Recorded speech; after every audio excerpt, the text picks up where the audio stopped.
Estimados, en este video revisaremos la intuición detrás del estudio de inferencia causal y revisaremos tres metodologías recientemente desarrolladas desde el mundo de inteligencia artificial: X-Learners, Causal Trees y Causal Random Forest. Comencemos. ¿Qué tienen en común un científico, un gobernante y un empresario? Que los tres están constantemente expuestos a preguntas de razonamiento causal. ¿Existe un efecto real de este medicamento para una enfermedad? ¿Cuál de estas políticas genera el mayor bienestar para mis ciudadanos? ¿Cuál fue el efecto real de la última campaña publicitaria sobre las ventas? ¿Vale la pena que siga haciendo esa dieta? En este video revisaremos las ideas y las metodologías clave para diseñar un marco que permita responder este tipo de preguntas sin necesidad de crear universos paralelos. Según el académico Judea Pearl, el ser humano logró anteponerse a las demás especies porque fue capaz de desarrollar un arma secreta: el hombre león. Hasta la vista, baby. No la estatuilla, sino lo que representa: la capacidad de imaginar y materializar ideas que no han existido en la realidad. En otras palabras, la capacidad de crear contrafactuales. Lo que en algún momento nos sirvió para materializar armas y estrategias de sobrevivencia, hoy nos permite diseñar métodos estadísticos para estimar los efectos de políticas que no han sido ejecutadas en individuos o grupos de individuos. Bueno, ahora ya sabemos qué significa contrafactual. Veremos cuál es la definición de causalidad. De acuerdo a la Real Academia, causalidad es la explicación u origen de algo. Podemos notar que bajo esta definición, el estudio o aprendizaje de causalidad sigue siendo un término bastante amplio. Es por eso que, basados en el paper Guo et al., diferenciaremos el estudio de causalidad en dos áreas principalmente: el aprendizaje de efectos causales y el aprendizaje de relaciones causales. El aprendizaje de efectos causales consiste en estimar el efecto de cambiar una variable sobre otra. Por ejemplo, ¿cuántos niños adicionales se matriculan en un municipio si se invierten 55 millones de pesos en peluches? En esta rama diferenciaremos entre dos tipos de estudios: con el supuesto de unconfoundedness y sin el supuesto de unconfoundedness. De acuerdo a la Oficina Nacional de Investigación Económica de Estados Unidos, este supuesto se refiere al caso cuando ajustar por diferencias en un conjunto fijo de covariadas remueve los sesgos en las comparaciones entre las unidades de control y tratamiento. Otra forma de referirnos a este supuesto es la inexistencia de confundidores inobservables. En nuestro ejemplo de los colegios y los peluches, significaría que no existen variables a nivel comunal que sean inobservadas por el investigador, que estén modulando la cantidad de matrículas que se están inscribiendo cuando se realiza esta inversión de los peluches. En el grupo de unconfoundedness, o sin confundidores inobservables, existen metodologías tales como métodos basados en puntajes de propensión a tratar o propensity score, ajuste de regresión y balanceo de covariadas. Para el caso de estudios en donde creemos que no se cumplen estos supuestos, existen metodologías como variables instrumentales, criterio de la puerta de enfrente y diseño de regresión discontinua. Por otra parte, tenemos las metodologías para el estudio de relaciones causales. Este tipo de estudio nos permite identificar la dirección de relaciones causales en un sistema de variables. Bueno, de ahora en adelante nos enfocaremos en aprendizaje de efectos causales. Y para realizar este tipo de análisis existen dos marcos teóricos principales que han sido utilizados por diferentes ciencias: los modelos estructurales de causalidad y el marco de resultados potenciales o modelo causal de Rubin. Los modelos estructurales de causalidad aportan una vasta teoría de causalidad y por lo general constan de dos componentes: un grafo causal y ecuaciones estructurales. Es decir, toma como dada una estructura de causalidad dirigida entre un conjunto de variables y por ende permite construir sistemas de ecuaciones que representan estas relaciones causales. A diferencia del otro marco teórico que vamos a ver, este tipo de modelos nos permite, además de cuantificar los efectos causales, aprender relaciones causales.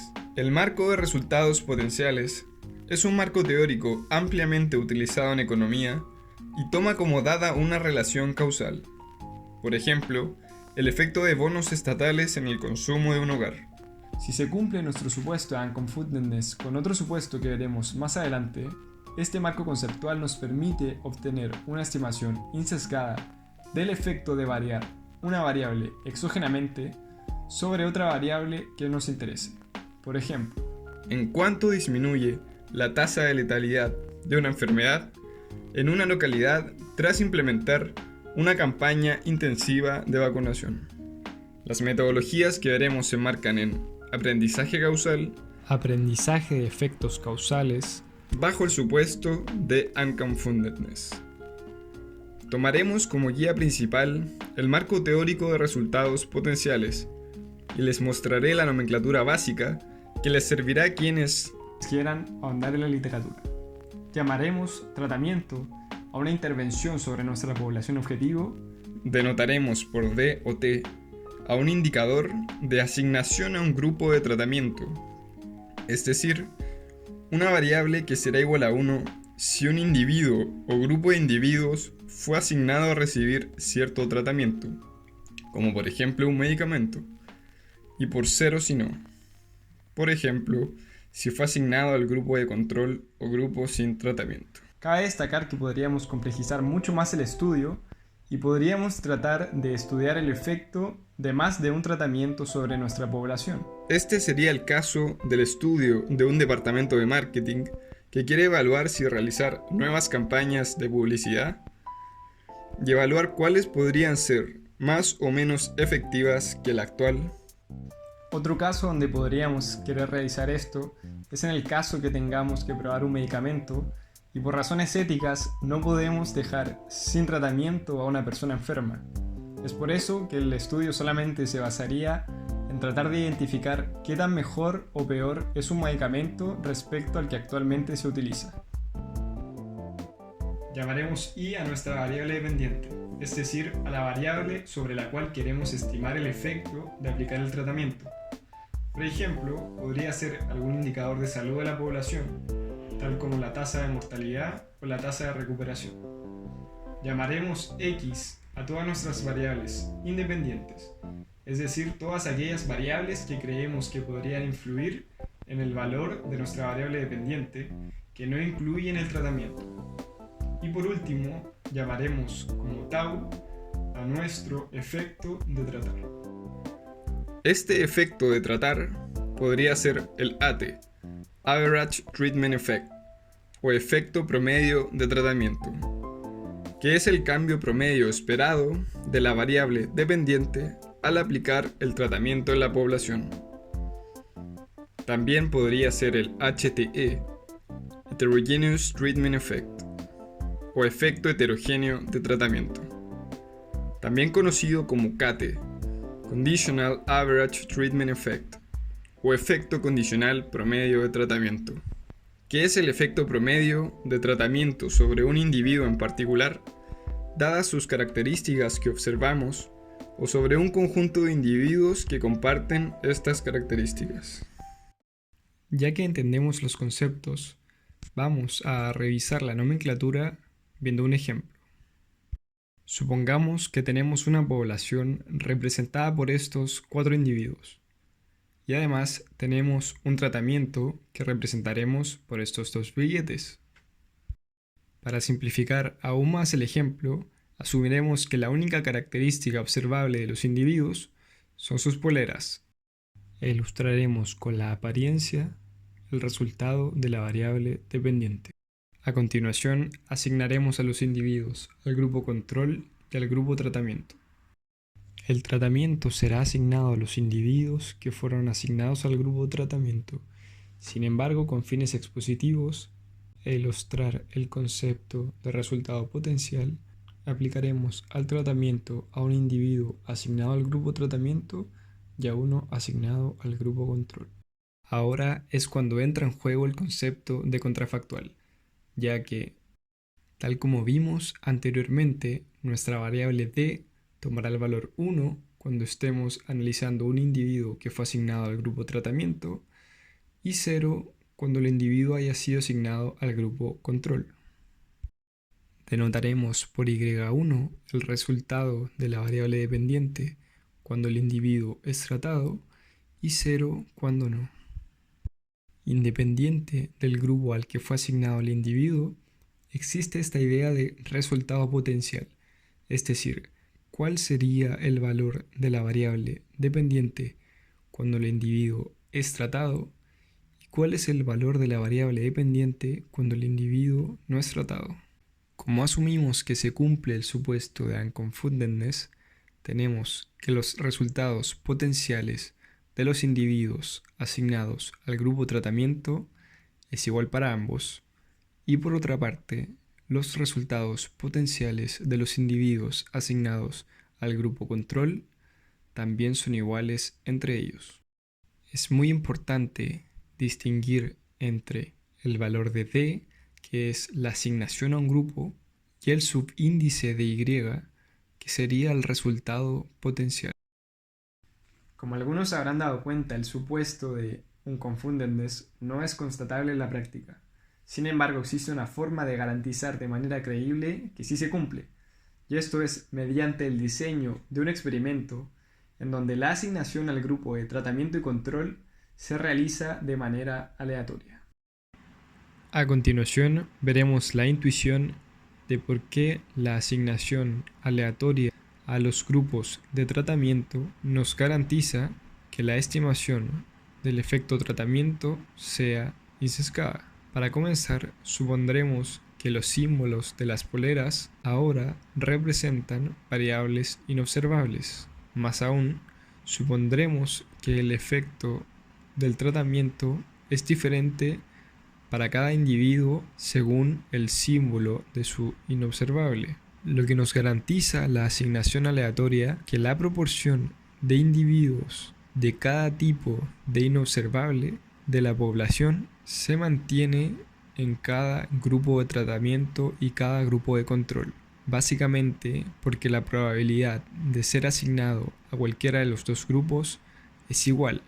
Por ende, si la cantidad de individuos que son asignados a cada grupo es alta, por la ley de los grandes números, sabemos que la proporción poblacional de estos individuos se mantendrá a nivel de los subgrupos.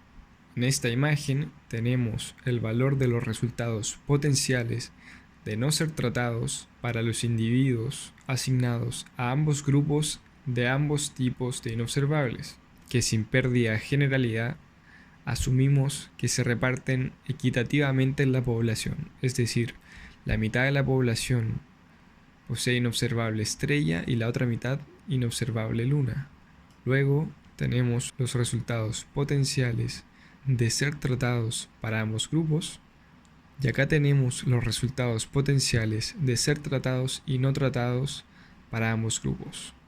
Si esto se cumple, no importará que calculemos el efecto tratamiento, es decir, y1 menos y0, solo dentro del grupo tratamiento, solo dentro del grupo control, o como lo vemos en la práctica, el y1 de los individuos asignados al grupo tratamiento menos el y0 de los individuos asignados al grupo control.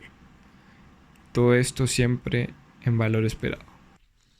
A continuación les mostraré matemáticamente por qué es importante la realización de un experimento aleatorio.